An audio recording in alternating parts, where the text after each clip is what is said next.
not in my league. You out of place, I'm not at the top, I'm outer space. Can't eat with us, we're out of place. I'm doing fine, I'm feeling great. You're not my fan, you can't relate. Straight talk going state to state. What's going on, guys? It's your host, your boy, George Mackay, Straight Talk Wrestling, back in the building. And man, I got somebody special. I got a Canadian living legend. No, scratch that. A wrestling living legend. Please help me welcome to Straight Talk Wrestling, the Canadian Destroyer, Petey Williams. How are you, sir? How's she going, eh? How you doing? I'm doing good, eh? It's good that we can laugh. We can laugh at ourselves. That's the most important. Man. You got to throw the that's like my catchphrase when I do my podcast. How's she going, eh? So I told you got to have one, right? Just like you did. Absolutely. So thank you so much for taking the time out today to have a little chat with me. Just want to start off right off the bat and say, welcome back. When you debuted again for the third time, returning to Impact, you circle back, you leave for a little bit, you come back. This is now your third time returning to Impact. What is it about Impact that keeps making you want to come back? Money. Yeah. No, I'm joking. No. It's the vibe, man. Like I feel like I got my start with Impact. They were always good to me, even in the bad times. Like, even when they released me and stuff like that, they were still really good to me. I just really like the product, how they present the product, the freedom that you get, the style of matches. It's just, maybe that's where, since I made my start, that's kind of how I broke in and was able to just, be me. And that's why I like coming back to, like, it's just, and it might be like my fourth time. I remember I was like 04 to 09, and then they brought me back in like 2013 for a summer when they were doing a bunch of Ultimate X, like three-way matches, and not Ultimate X Division three-way matches. And then, and then in 2017, I was back, and then I took the COVID year off, and now I'm back again. I don't know. I've been back and forth, man. It's like I'm come and go.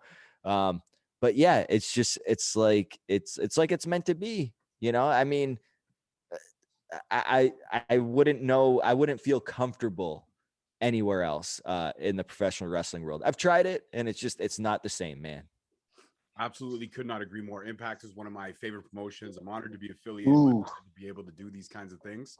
And definitely wanted to ask you right off the bat, you've got a big match coming up. Literally, when this drops on Monday, July 12th. So when this drops, we'll be 5 days out from SLAMMIVERSARY.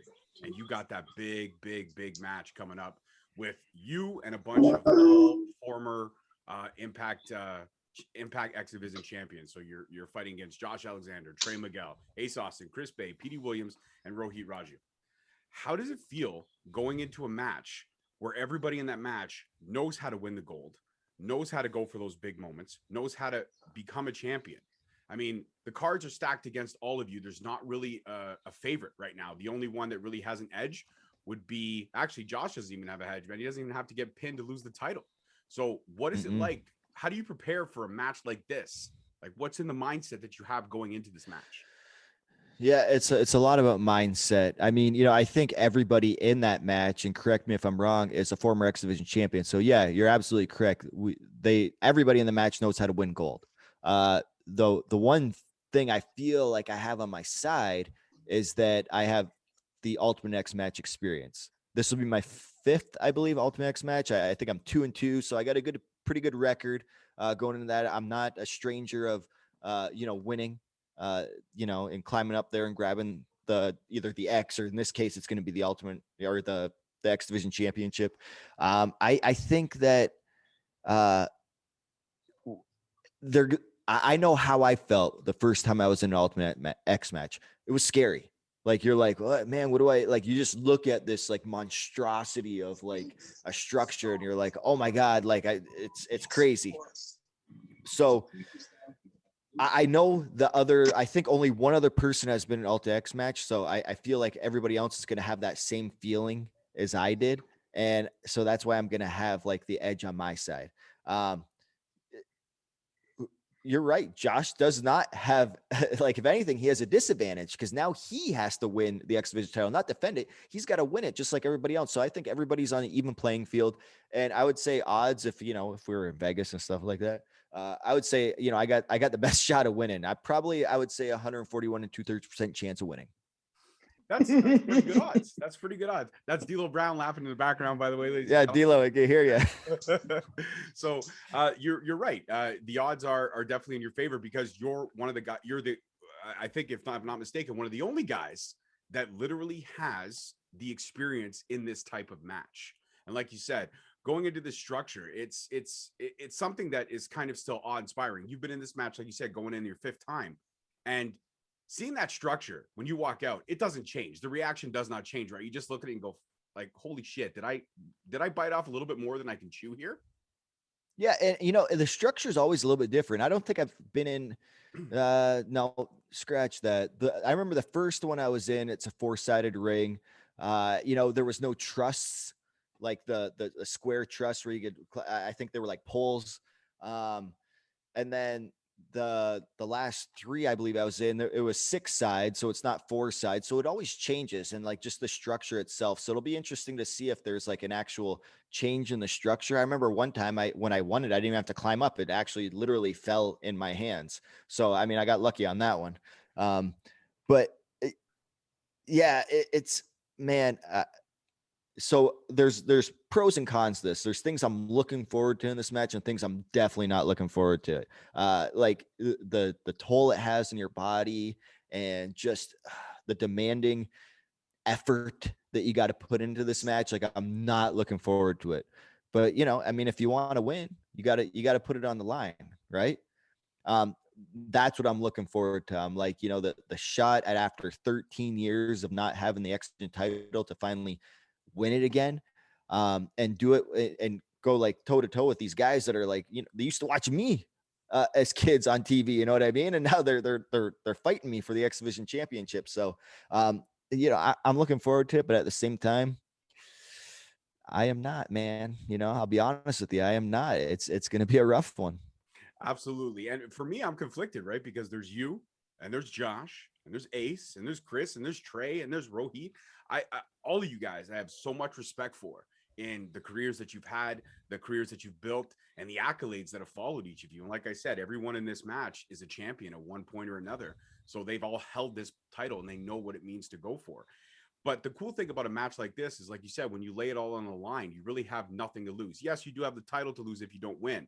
But if you lay it all out there, then no matter what, if you put your best performance in, that counts.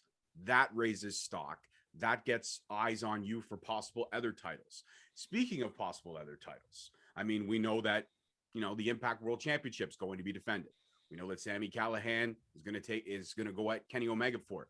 What are your thoughts on that? Do you think that Sami Callihan can take it away from the belt collector and bring the Impact title back to a member of the Impact roster?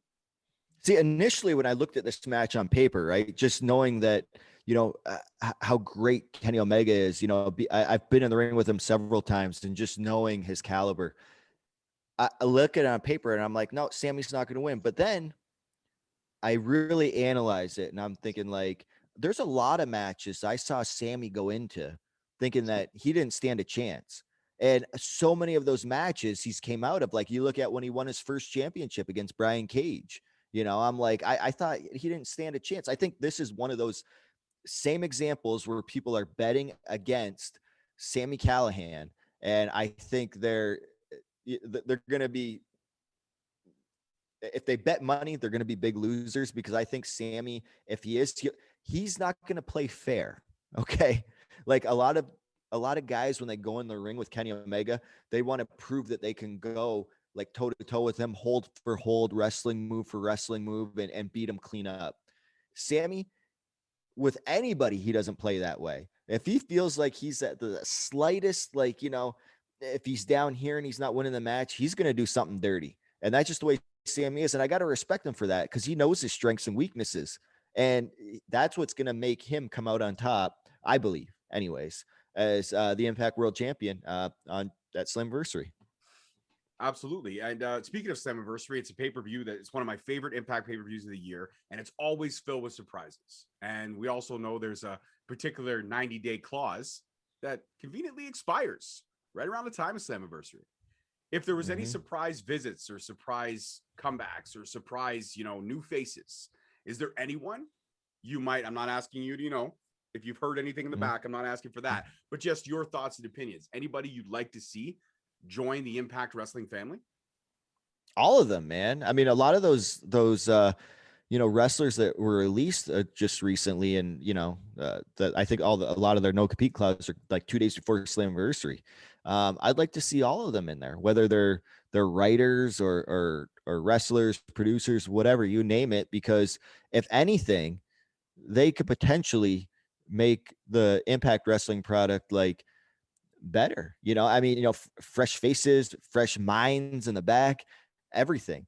But I mean, if they can't hang an Impact though, like then they got to go, right? I mean, I feel like Impact will give anybody a shot to prove themselves. They're not one of the ones that like kind of make the prejudgment. It's like, no, you're not tall enough, or you're not like, big enough, or you don't have the mind or whatever. And no, Impact don't care about that. I'm like, if you prove yourself and you're good and you're talented, whether you're in the ring, right in the show, whatever it is, they'll give you a shot, and they'll let you take the ball and run with it. But if you don't, then okay, you're not going to be around. So yeah, I'd like to see any or all of them if they can bring, if they could bring something to the table.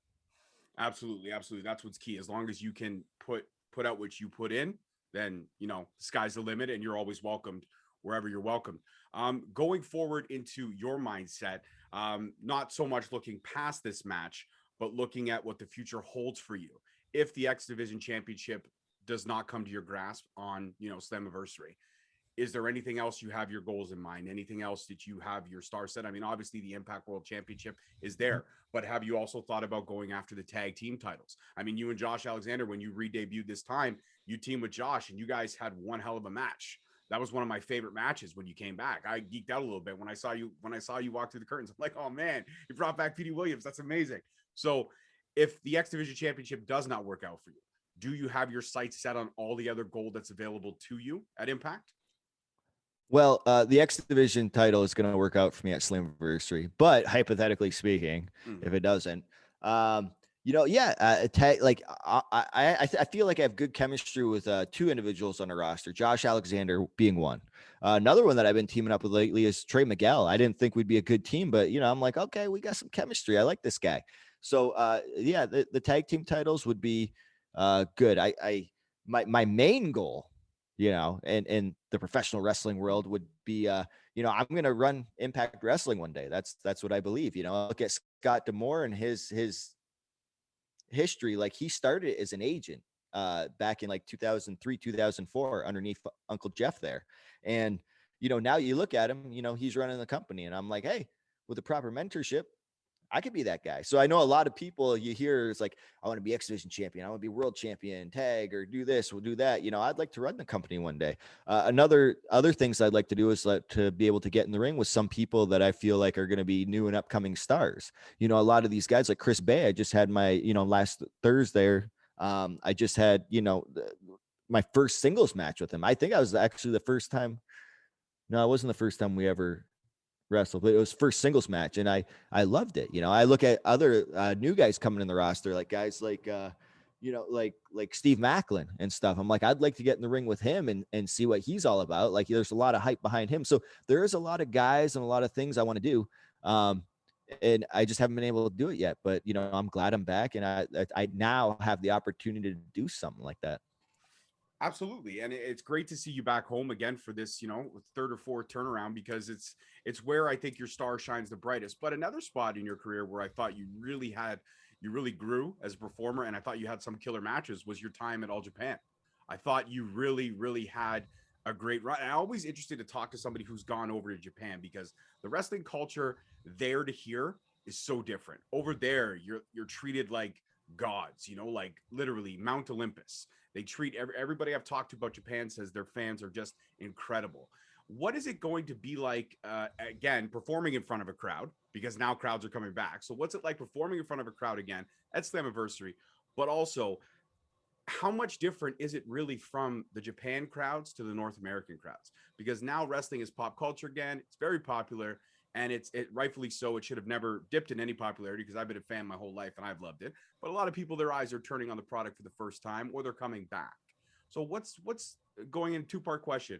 What's it going to be like performing in front of a crowd again for the first time or post-pandemic, as we're getting into the post stages of it? And what was one of your fondest things about performing in Japan with the crowds? In Japan, it's really weird. Things you wouldn't think would get over, like that fans don't react to in the United States or North America, I should say. They react for over there, and you're like, oh, so it's almost like like a learning curve when you go over there. Like they don't at the time when I went there, it's like, why are you cheating? Like maybe you should find it. Like their mentality is like, if you got to cheat to win a match, maybe you should find a different profession because professional wrestling is not for you. And it's like, what? Like that's not how you grow up in North America. Like the bad guys cheat. Like that's how it's always been. And it was really weird. I remember like when I structure certain matches in North America, you know, I have a certain way. Like a lot of the times people can't even name another move that I do, just the Canadian Destroyer. And it's like, usually I'll hit that out of nowhere or I reverse out of something and hit it. In Japan, they're like, that doesn't make sense. And I'm like, what do you mean it doesn't make sense? It's an awesome move. And I hit you with my finishing move. And they're like, yeah, you got to soften me up first before, you know, you hit me with a finishing move. And it's like, so that was a learning curve. I almost had to like restructure stuff when I went over there. I wish I had a couple more tours because I feel like the first one I'm kind of trying to learn. I think I did like a tag tournament, a junior tag tournament. And then the next tour I did like a singles junior tournament. I feel like I was finally starting to grasp it, that then, you know, my time with All Japan was done. Being at Wrestle Kingdom Part 2 at the Tokyo Dome, that was pretty exciting as well. I feel like New Japan is more American styled. You know, and a couple of the other companies I would say is maybe they are now, but when I went over there, it was a little bit different. But for wrestling in front of people again, I mean, it's been since February of 2020 for me that I've wrestled in front of a crowd. And I've already had like numerous amounts of matches post pandemic, but I haven't wrestled it in front of people yet. And I mean, it's going to be, I don't want to say it's going to be weird. It's going to be weird now going into like our soundstage studio where we're filming without fans and then actually seeing people in the crowd. It's going to be exciting. I don't even know how to describe it because I'm so excited. I know the entire roster is so excited for it. I'm excited for it. But and not only that, like it's sold out now, so you can't even go to SLAMMIVERSARY. But you know, if people want to be part of this and the excitement that everybody's going to experience and Impact, you know, we still have tickets available. I believe a few on the Sunday and Monday post SLAMMIVERSARY. You know, we're there, and it's limited seating. And then hopefully, you know, we go back on the road and stuff like that. So this is just, you know, we're just starting to get back into it. Everybody's taking their masks off now. You know, COVID's finally starting to be over. Everybody's getting vaccinated and all that kind of stuff. So I know everybody is, and I'm not the only one that I'm looking forward to getting back to like how professional wrestling used to be, how I remember it and how I loved it. Absolutely. And it's funny that you mentioned that, because for the last, you know, since February 2020, everyone in wrestling has had to adjust. It has had to really change how they go out and they perform. And a lot of times when you need that crowd boost, when you need that adrenaline shot from a crowd, you're not getting that. So how do you elevate in the ring when you're performing on a soundstage with no crowd? How do you kick up to that extra gear when the crowd is supposed to be there to cheer you on or to boo you and give you that whatever reaction that they're giving you? Because any reaction in wrestling is a good reaction. Whether it's good or bad, it's still a reaction. And if you're getting a reaction, then you're getting over. But what do you do when you don't have that reaction? How do you get that in your head and retrain yourself that, okay, this is where I've got to kick it up, even though I don't have my tag team partner in the crowd behind me?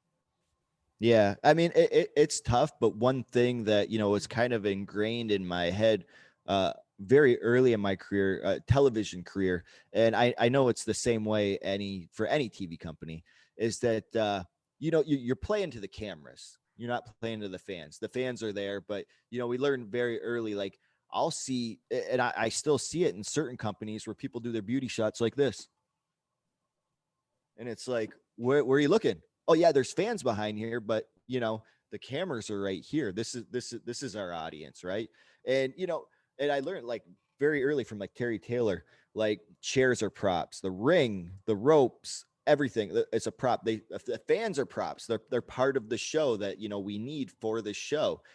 So we took away a prop pretty much. Not that I'm calling fans props, but, you know, that's how they ingrained it in our head. It's like, listen, there's thousands of people here, but there's millions of people right here. And that's what you have to remember. So it's a lot more playing to the camera now. And it kind of sucks because, you know, it's hard to call an audible in the ring, and it's hard to, like, you know, you don't want to go too fast, too slow. You don't know how people are reacting. It is very tough. It's almost like you're going off of muscle memory. It's like, hey, normally I would wait this long. You know, you like trying to do some weird math in your head or something like that. I don't know. But yeah, good thing I'm not going to worry about it anymore. We got the fans back, so that's going to be a plus. It's not like I haven't wrestled on purpose in front of no fans before. So 150%. Couple more questions and I'll let you go enjoy your evening. But what other matches on the Slammiversary card that have been announced so far are you looking forward to? Like, one thing I'm intrigued by is Deonna Purrazzo is going to be defending her women's division title, her knockouts division title. But we have no idea who the opponent is yet. And that's exciting.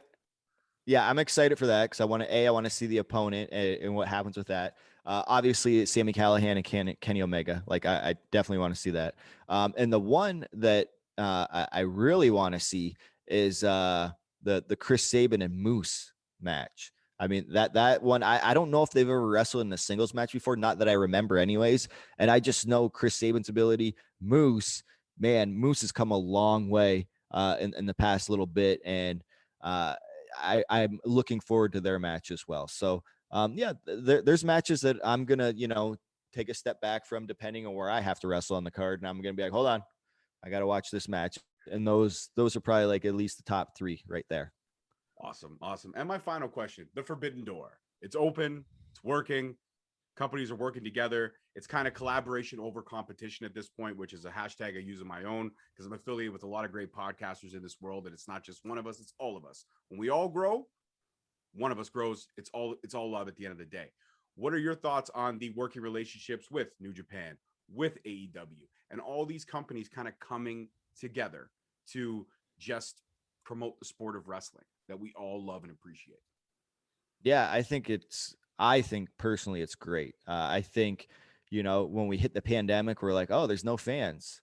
And, you know, let's be honest, watching wrestling with no fans, a lot of people watch it like for the reactions, for how the crowd reacts, who's other people's favorites. It's almost like the stamp of approval. Like, I'm sitting here at home and I'm cheering wrestler A, or I want to, but then I see thousands of other people cheering wrestler A as well. You're like, oh, that's a stamp of approval right there. I'm like, okay, they like the same wrestler as I do. So it's almost like, you know, as a fan, you're like, oh, this is great. We have the same, you know, commonalities and all that kind of stuff. So the Forbidden Door, I think, was a blessing during the COVID era, because it's like, how do we keep fans excited during this? You know, we're taking a huge aspect out of wrestling, the fans, you know, live audiences and stuff.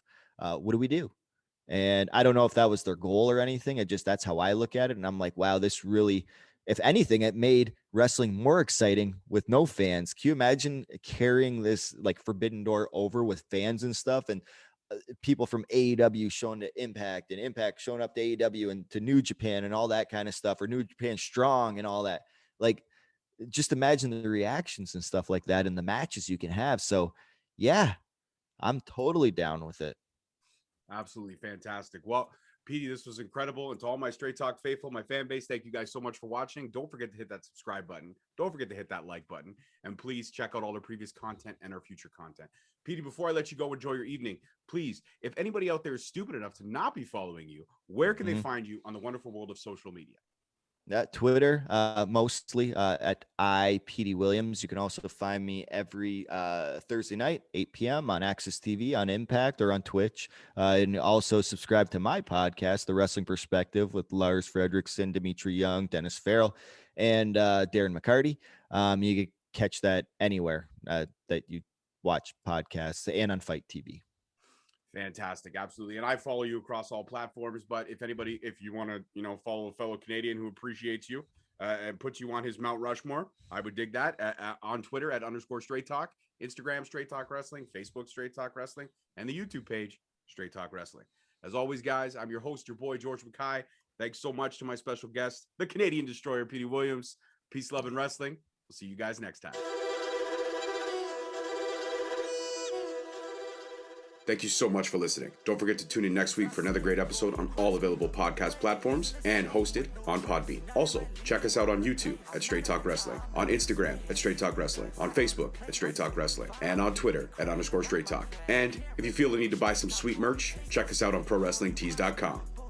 Leaving the scene with no trace, not in my league. You out of place, I'm not at the top, I'm outer space. Can't eat with us, we're out of place. I'm doing fine, I'm feeling great. You're not my fan, you can't relate. Straight talk going state to state.